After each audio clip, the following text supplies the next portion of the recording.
Bueno, Carlos Larrazábal nos acompaña, primer vicepresidente de Fedecámara y aspirante a la presidencia del máximo organismo. Bueno, Carlos, bienvenido, muchas gracias, ¿no? Luego hablamos un poquito también de la asamblea, que es importante, que se va a realizar próximamente, pero ¿cómo ves tú la situación? ¿Cómo la observas como no solamente vicepresidente, sino aspirante? Hay una profunda crisis político-institucional que mencionaba antes, a lo que se suma una muy profunda y aguda crisis económica y social. ¿Esto tiene salidas? Bueno, efectivamente, como tú lo estás indicando, estamos viviendo una de las más profundas crisis económicas que ha vivido Venezuela en su historia republicana. Hoy en día tenemos un parque empresarial sustancialmente menor que el que teníamos hace unos años atrás. Tenemos unos niveles de desabastecimiento que todos los venezolanos los estamos viviendo de una forma profunda. Y lo grave de la situación que el gobierno nacional, ante esta realidad que nos pega en la cara, en vez de abordar el tema económico, en vez de tomar decisiones, se va a una agenda política que profundizará la crisis. En los actuales momentos tenemos un gran número de plantas paradas que se han hecho públicas sus noticias por los medios de comunicación. Tenemos una grave crisis en el sector primario, donde ya estamos por concluir el periodo de siembra y no hay ni siquiera el 30% de la semilla, de los fertilizantes, los agroquímicos necesarios para sembrar. Recordemos que el gobierno expropió Agroisleña y ahora tiene el monopolio de todos esos insumos, y eso nos va a agravar de una manera significativa el problema de abastecimiento del segundo semestre. Entonces el gobierno, en vez de entender de una vez por todas que hay que cambiar el modelo económico, que hay que permitir las libertades económicas, que hay que permitir las libertades cambiarias, siguen la misma agenda. Siguen la misma agenda que únicamente en lo económico trata de cambiarle el nombre al sistema cambiario, al DICOM, pero obviamente es más de lo mismo, y vemos qué está pasando con el dólar paralelo. Y en lo político, en vez de solventar y en vez de entender que el plan de la patria es la causa fundamental de la pobreza y de las penurias que están viviendo los venezolanos, lo quiere instaurar por la vía de una constituyente. Eso es lo que preocupa profundamente, porque en vez de atacar los temas, profundiza las causas que nos están llevando a la crisis actual. Precisamente para que entres en detalles, porque en los últimos días ha aparecido una serie de opiniones importantes, no solamente del sector empresarial, sino de economistas serios y de personas que incluso en el pasado participaron en el gobierno del difunto Chávez, exministros, que hablan con muchísima preocupación sobre el impacto que esta constituyente que promueve el gobierno, una sectorial y territorial, pudiera tener en el escenario económico venezolano. Muchos lo consideran que sería gravísimo, que es el tránsito ya a la formalización de un régimen de control absoluto y de una propuesta comunista en el ejercicio de la economía. Bueno, si nosotros nos vamos a la modificación de la Constitución que se trató de hacer en el 2007, iba por esa línea, por una profundización del modelo socialista ya de corte comunista. Eso no se... A través de la figura comunal, etcétera, ¿sabes? etcétera. Porque lo que se está buscando es un Estado comunal, cambiar un Estado republicano por un Estado comunal, donde la propiedad no tendría ningún tipo de garantía. Eso también en el marco de una constituyente que no tiene unas bases comiciales específicas, tú no sabes, tiene una carta, se está firmando un cheque en blanco para que se cambie absolutamente todo lo que pueda estar en la Constitución, y eso es un tema sumamente peligroso porque, y como lo fijó Fedecámara en su posición desde un principio, ni siquiera se le consultó por la vía de referéndum a la población venezolana si quería hacer un cambio en la Constitución. Entonces, eso ataca una de las claves fundamentales de cualquier política económica, que es la confianza.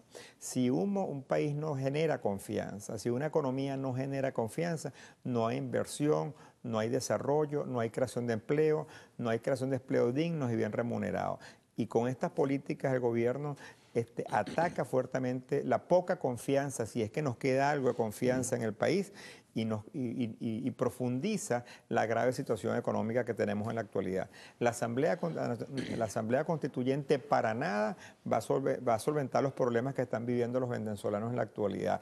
El tema de abastecimiento, el tema de la inseguridad, el tema de la corrupción. Más bien, todos esos temas los va a profundizar, y lamentablemente tendremos que pagar las consecuencias a todos los venezolanos si seguimos por esta vía. Ahora, la coyuntura que se le presenta al país es sumamente preocupante, exageradamente preocupante, porque tú señalabas el problema de la semilla. No va a haber cosecha para el segundo semestre de este año. Cuando tú revisas las cifras de las encuestas de coyuntura de Conindustria, que es el área donde te mueves, por cierto, también ves unos números sobre la actividad productiva que son realmente lamentables. El Producto Interno Bruto y su aporte sencillamente declina. En cualquier momento van a cerrar todas las empresas, sin exagerar, porque de verdad vamos en ese camino, ¿no? Entonces, ¿qué le queda a Venezuela? Bueno, Con el estatismo no se van a resolver los problemas. claro, cuando uno ve, por lo menos yo estuve la semana pasada en Acarigua, en Portuguesa, la semana pasada en Valle de la Pascua, también pasamos por Lara, y uno ve la cantidad de empresas que están paradas, que no se hace público porque también la gente se protege para que el gobierno Sí. pues no los ataque, y son a veces los mismos sindicatos los que están indicando. Pero también tú ves la cantidad de instalaciones que tomó el gobierno, que expropió el gobierno, que confiscó el gobierno y que están hoy totalmente paralizadas, No, llenas de monte. Llega en el sur del lago, todas las tierras que fueron tomadas, las visitamos hace un par de meses atrás, y tú ves las privadas productivas todavía con un gran esfuerzo y las que tomó el Estado totalmente abandonadas. Un desastre que estamos teniendo en el tema económico. De hecho, el gobierno nacional, el Banco Central de Venezuela ni el INE publican las cifras oficiales desde ya hace más de 18 meses, cosa que nos refleja la destrucción que debemos de tener. Pero todas las indicaciones, los estudios privados nos indican que ya debemos tener una caída del Producto Interno Bruto acumulada de más de 30% en los últimos 3 años.